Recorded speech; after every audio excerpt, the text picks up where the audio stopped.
Tomorrow, the Trump administration will publish a new set of rules ending a long-time legal agreement stipulating how long immigrant children can be held in custody.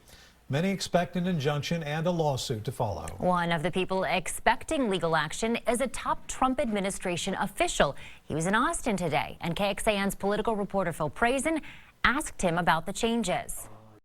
Ken Cuccinelli is the acting director of Citizenship and Immigration Services. He spoke to the conservative think tank, the Texas Public Policy Foundation, Thursday morning about going back on the Flores Agreement. That's an agreement that only allowed the government to detain children with families for 20 days.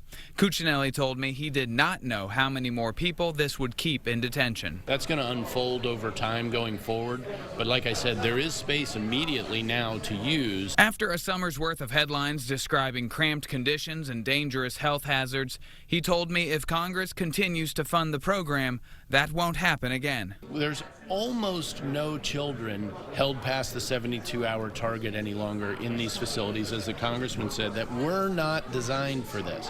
So if they will take our advice on just the basics needed to handle the flow we're facing, I promise the same thing will happen at the adult level. But some, like immigration attorney Griselda Ponce, are skeptical. The new rule will allow a child to be held until their immigration case is finished. An asylum case generally goes for about 6 months to 9 months. If there's an appeal, it could go for an entire year to 2 years. She's simply worried for the long-term health and well-being of her clients. They can call it a residential facility, but when you go into these facilities, they're actually jail-like. Ponce expects the California judge over the Flores Agreement to place an injunction over this latest change. Phil Prazan, KXAN News.